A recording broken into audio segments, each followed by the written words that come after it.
Do you இது வந்து நேற்று எடுத்த வீடியோங்க. காலையில் சீக்கிரமே குளிச்சுட்டு சாமி கும்பிட்றதுக்காக ரெடி ஆகிட்டேன். அப்போ வந்து வீட்டில் வந்து பூ அலங்காரம்லாம் பண்ணிட்டு இருந்தேன். இதில் வந்து பூ அலங்காரம்லாம் பண்ணிட்டு இருந்தேன். எல்லா வெரைட்டிஸ் பூவும் வாங்கி வச்சதுனால சாமி கும்பிடும்போது நல்லாயிருக்கும். ஏன்னா நான் வந்து இந்த மாதிரி பூஜை சமயத்தில் வந்து எவ்ரிடேனா வீட்டில் செடி இருக்கோ அதிலேயே பிடுங்கிக்கிருவேன், பறிச்சுட்டு வருவேன். ஆனால் வந்து இந்த மாதிரி ஃபெஸ்டிவல் டைம்னா நான் மார்க்கெட்டில் போய் ஃப்ளவர்ஸ்லாம் வாங்கிட்டு வருவேன். வெரைட்டி ரோஸு, சாமந்தி இந்த மாதிரி எல்லாம் மிக்ஸ் பண்ணி வாங்கிட்டு வரும்போது எல்லா சாமிக்கும் வைக்கிறதுக்கு நல்லாயிருக்கும். இந்த விதமாக நம்ம வந்து இது வந்து அபிஷேகம் பண்ணலாம் அப்படின்னு சொல்லி பாலாபிஷேகம் ஃபஸ்ட்டு பண்ணேன். பாலாபிஷேகம் வந்து வச்சுட்டு மஞ்சள் குங்குமம் பூ வச்சு மங்களாரத்தின்னு சொல்லுவோம் இல்லையா, தீபம் ஒ இது காமிச்சிட்டு அப்புறமேல் வந்து நம்ம தண்ணி ஊற்றி கழுவிடணும். கழுவிட்டு திரும்ப வந்து வச்சுட்டு ஒவ்வொரு சமயமும் நம்ம வந்து ஒவ்வொரு அபிஷேகம் பண்ணும்போதும் நம்ம வந்து அதை வந்து கழுவிட்டு தான் திரும்ப வைக்கணும். அப்படியே வந்து நம்ம அபிஷேகம் பண்ணக்கூடாது. ஃபஸ்ட்டு வந்து பாலாபிஷேகம் சும்மா கழுவிட்டு அப்புறம் தேன் இருக்குல்ல, தேன், அப்புறம் தயிர், அப்புறம் வீட்டில் நமக்கு என்ன முடியுமோ அதை வச்சு சந்தன அபிஷேகம் பண்ணலாம். அப்புறம் தேன் வச்சும் ஹனி அபிஷேகம் பண்ணலாம். அப்புறம் விபூதி வச்சு விபூதி அபிஷேகம் பண்ணலாம். ஸ்வர்ண அபிஷேகம்னு சொல்லுவாங்க. அதான் நகையை வச்சு பண்ணுறது, அதுவும் பண்ணலாம். அந்த மாதிரி இத்தனை வகைகள் இருக்குது. நம்மளால் எந்த இது முடியுமோ அந்த அபிஷேகங்கள் பண்ணலாம். நான் வந்து இப்போ 2 அபிஷேகம் முடிஞ்சுச்சா, இப்போ 3வது வந்து தயிர் அபிஷேகம் பண்ணேன். ஃபஸ்ட்டு விக்கிரகம் நம்ம கடையிலேருந்து வாங்கிட்டு வரும்போது இந்த மாதிரி நம்ம வந்து அபிஷேகம் பண்ணிவிட்டு நம்ம வந்து பூஜை பண்ணிவிட்டு அப்புறமேல் பூஜை பண்ணுறது ரொம்ப நல்லது. ஏன்னா நம்ம வந்து வெளியிலேருந்து வாங்கிட்டு வந்திருக்கோம்னால அது நம்ம வீட்டில் வந்து நம்ம ஏதோ ஒரு அபிஷேகம் வெறும் பால் மட்டும் இருந்தால் கூட பாலாபிஷேகம் மட்டும் பண்ணிவிட்டு கூட நம்ம வந்து பூஜை ரூமில் வச்சு சாமி கும்பிட ஆரம்பிக்கலாம்.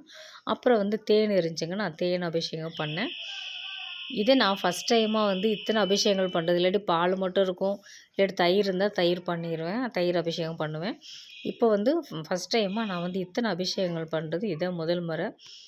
நல்லா இருந்துச்சு பார்க்குறதுக்கும். ஒவ்வொரு அபிஷேகம் பண்ணிவிட்டு ஒவ்வொன்றா வேலை அதிகமாக இருக்கும். இருந்தாலும் நம்ம சாமிக்காக மனசார வேண்டிக்கிட்டு நம்ம பண்ணும்போது நம்மளுக்கு அந்த சிரமமெல்லாம் நம்மளுக்கு அந்த அளவு தெரியாது. ஒவ்வொரு சமயமும் இந்த மாதிரி அதாவது எந்த அபிஷேகம் பண்ணுறோமோ அந்த அபிஷேகம் பண்ணிவிட்டு பூவெல்லாம் போட்டுட்டு அந்த மங்காத்தி இருக்கு இல்லையா, தீபம் காமிச்சிட்டு அப்புறம் கழுவிட்டு அப்புறம் ஒவ்வொரு சமயம் பண்ணணும். ஒவ்வொருத்தவங்க என்ன பண்ணுவாங்கன்னா, எல்லாமே மொத்தமாக வச்சுட்டு ஒரே இடத்துலயே வச்சுட்டு எல்லா அபிஷேகமும் ஒரே இடம் பண்ணிடுவாங்க. பால், தயிர், தேன் என்னென்ன அபிஷேகம் பண்ணுறாங்களோ 3 பண்ணுவாங்க, இல்லை 5 பண்ணுவாங்க, 7 பண்ணுவாங்க. இந்த மாதிரி ஒத்தப்படையில் பண்ணுவாங்க. அந்த மாதிரி எந்த அபிஷேகம் பண்ணுமோ எல்லாம் மொத்தமாக பண்ணிவிட்டு அப்புறம் மொத்தமாக கழுவிட்டு அப்புறம் சாமியும் கும்பிட்லாம். அப்படியே விக்கிரகத்தை கழுவிட்டு அப்புறம் சாமி கும்பிட்லாம். நான் வந்து ஒவ்வொரு முறையும் செஞ்சு நான் வந்து சாமி கும்பிட்டு பூஜை பண்ணிகிட்ருந்தேன். இப்போ வந்து நான் விபூதி வச்சு நான் வந்து அபிஷேகம் பண்ணிக்கிறேன். விபூதி அபிஷேகம் பண்ணிவிட்டு அப்புறம் இது பண்ணிவிட்டு கழுவி எடுத்துக்கிருவோம். அது கழுவுனதெல்லாம் என்ன பண்ணுன்னா, ஒரு தனி டப்பு மாதிரி வச்சுக்கிட்டு அதில் எல்லாம் கழுவிடணும். எல்லாம் கழுவிட்டு அந்த தண்ணியை வந்து நம்ம வந்து வேஸ்ட் பண்ணாமல் இது இருக்குல்ல, செடிகள் இருக்கும் இல்லையா, அந்த செடிகளுக்கு நம்ம ஊற்றலாம். இந்த மாதிரி மொத்தமாக ஒரே தடவையே நம்ம வந்து பால், தயிர், தேன், சந்தனம், விபூதி அப்படின்னு சொல்லி மொத்தமாகவும் இந்த மாதிரி ஊற்றி பண்ணலாம். நான் 2 விதமாக பண்ணலான்னு சொல்லிட்டு காட்டுறதுக்காக நான் வந்து இந்த மாதிரி காமிக்கிறேன். ஃபஸ்ட்டு வந்து தனித்தனியாகவும் பண்ணலாம். இப்போ எல்லாம் சேர்த்து வச்சும் பண்ணலாம். ஒவ்வொரு அலங்காரம் பண்ணும்போதே பார்க்குறதுக்கு ரொம்ப கோயில்கள் எல்லாம் பார்த்திங்கன்னா இந்த மாதிரி அலங்காரம் அபிஷேகம் பண்ணிவிட்டு ஒவ்வொரு அபிஷேகமும் பண்ணிவிட்டு நமக்கு வந்து அது தண்ணி ஊற்றி கழுவிட்டு அந்த தண்ணி தீர்த்த மாதிரி கொடுப்பாங்க. அது ரொம்ப டேஸ்ட்டாக இருக்கிற காரணம் என்னென்னா, இந்த மாதிரி எல்லாமே மிக்ஸ் ஆகி நமக்கு வரும்போது அந்த தீர்த்தமாக கிடைக்கும்போது குடிக்கிறதுக்கும் ரொம்ப நல்லாயிருக்கும். சில கோயில்லலாம் பாட்டிலெலாம் பிடிச்சிட்டு வருவாங்க. அந்த மாதிரி பைப்லாம் இந்த பக்கம் சைடில் வந்து வரும். அந்த மாதிரி கழுவிட்டு சாமியை கழுவி விடுறது. அப்போ வந்து நல்லாயிருக்கும். அந்த தீர்த்தங்கள்லாம் பிடிச்சிட்டு வந்து வீடுகளுக்கு தெளிப்பாங்க, குடிப்பாங்க. இப்போ எல்லா இதுவும் முடிஞ்சிருச்சு. இப்போ வெத்தலையை வந்து வரிசையாக நம்ம மஞ்சள் குங்குமம் நல்லா கழுவிட்டு காம்பை கட் பண்ணிவிட்டு மஞ்சள் குங்குமம் வச்சு நம்ம வந்து 6 வெத்தலை எடுத்து வச்சுக்கலாம். 6 வெத்தலை எடுத்து வச்சு வெற்றிலை தீபம் ஏற்றணுனாலே நம்ம வந்து ஒரே டைமில் 6 வெத்தலை வச்சு ஒரே டைம்னா காலையில் 6 to 7, மதியம் 1 to 2, ஈவினிங் வந்து இருக்குது 8 to 9 நினைக்கிறேன். ஆமாம், 8 to 9. அது ரொம்ப லேட் ஆயிரும். அதனால் நான் எப்போயுமே காலையில் தான் பண்ணுவேன். அப்புறம் எல்லாம் வச்சுட்டு 2 பக்கம் தீபம் எடுத்து வச்சுட்டோம். பழங்கள் வந்து எந்த பழம் இருந்தாலும் சரி, இல்லைன்னா வெறும் பால், அதுவும் இல்லைன்னா வெறும் கல்கண்டு வச்சு கூட நம்ம சாமி கும்பிடலாம். நெய்வேத்தியமா வந்து வைக்கல எதுவுமே பொங்கலோ இல்லை இல்லாட்டி தயிர் சாதமோ, நம்ம முருகனுக்கு ரொம்ப பிடிச்சது பொங்கல் சர்க்கரை பொங்கல், தயிர் சாதம் அப்படி எது வேணாலும் நம்மளால் எது முடியுமோ அதை கூட நம்ம நெய்வேத்தியமா வைக்கலாம்.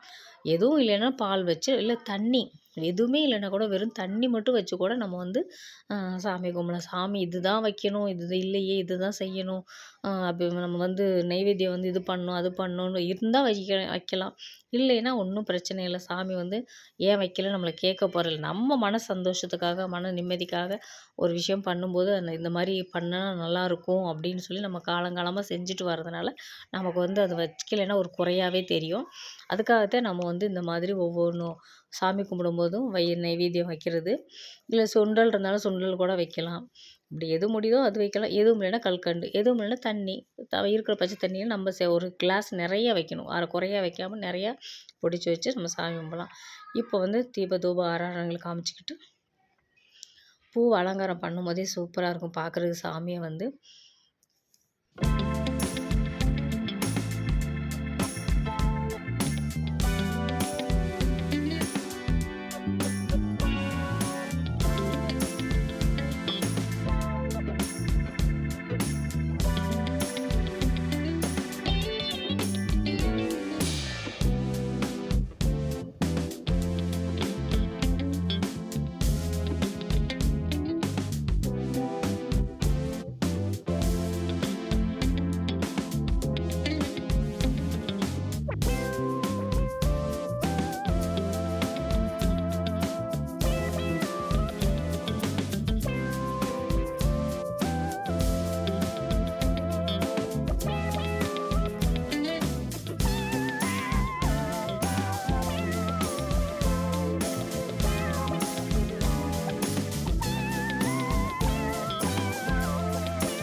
எங்கள் சாமி ரொம்பவும் கொஞ்சம் குட்டியாக இருக்கும். அதனால் இதெல்லாம் வச்சு பண்ண முடியாது. அதனால் டேபிள் மேலே வச்சு சாமி கும்பிட்டு முடிச்சுட்டு, அப்புறம் வந்து நான் வந்து சாமி இதை வந்து எடுத்துகிட்டு போய் அங்கே சாமி ரூமில் வச்சு சாமி கும்பிட்டுட்டேன். இது கொஞ்சம் டேபிள்னால் எல்லாம் வைக்கிறதுக்கு கொஞ்சம் இட வசதியாக இருக்கும் அப்படின்றக்காக அந்த மாதிரி நீங்கள் கும்பிட்லாம். கிச்சனில் இடம் இருந்தால் கூட கிச்சன் மேடையில் கூட நீங்கள் இந்த மாதிரி பழங்கள் பூக்கள் வச்சு கும்பிட்லாம். எந்த பழமும் இல்லாட்டி கூட எலுமிச்சம்பழத்தை வச்சு கூட சாமி கும்பிட்லாம். நம்ம வந்து வெத்தலை பாக்கு கண்டிப்பாக வைக்கணும். இல்லைன்னா வெறும் பாக்கு மட்டும் கூட வச்சு கூட நம்ம சாமி கும்பிட்டுக்கலாம். அந்த மாதிரி தாங்க நம்ம சாமி கும்பிடுவேன். எந்த ஒரு கோரிக்கையாகட்டும் நம்ம வந்து வெற்றிலை தீபம் வச்சு சாமி கும்பிட்டோம்னா கண்டிப்பாக நடக்கும்ன்றது என்னுடைய நம்பிக்கை. நான் ஒவ்வொரு கஷ்டங்கள் வரும்போதும் நான் மனசு ஏதாவது வேண்டுதல் வைக்கும்போது வெற்றிலை தீபம் போடுவேன். கண்டிப்பாக 7 வாரம் 9 வாரம் போடுவேன். அதுக்குள்ளே வந்து அந்த விஷயம் நடந்துடும். அந்த மாதிரி தான் சில விஷயங்கள் எனக்கு நடந்திருக்கு. அந்த நம்பிக்கையில் தான் நான் வந்து எப்போவுமே ஓர டைமில் வந்து நான் வந்து வெற்றிலை தீபம் போடுவேன். செவ்வாய்க்கிழம நீங்களும் நம்பிக்கையோட ஒரு விஷயத்த வந்து நம்மளால் நம்ம தகுதிக்கு தகுந்த மாதிரி ஆசைப்படணும்.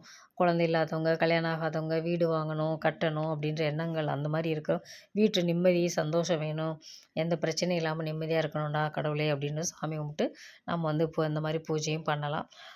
மேக்ஸிமம் குழந்தை இல்லாதவங்க அதிகமாக பண்ணுவாங்க. அப்புறம் வந்து கல்யாணம் இது இருக்கு இல்லையா, அந்த மாதிரி இருக்கவங்களும் தோஷம் இருக்கவங்களும் சாமி கும்பிடுவாங்க. நீங்களும் இந்த மாதிரி நம்பிக்கையோட எந்த ஒரு விஷயத்தையும் ஆகட்டும், முழு நம்பிக்கையோடு நம்ம பண்ணோம்னா கண்டிப்பாக அது நடக்கும். நம்ம தகுதிக்கு தகுந்த மாதிரி தகுதிக்கு மீறிய பெரிய பெரிய ஆசைகள்லாம் வச்சோம்னா கண்டிப்பாக நடக்காது. நம்மளால் முடிஞ்சதை கோரிக்கையாக வைக்கலாம். இந்த வீடியோ பிடிச்சிருந்தா லைக் பண்ணுங்கள், சப்ஸ்கிரைப் பண்ணுங்கள். நெக்ஸ்ட் நல்ல வீடியோ சந்திக்கலாம். நன்றி, வணக்கம்.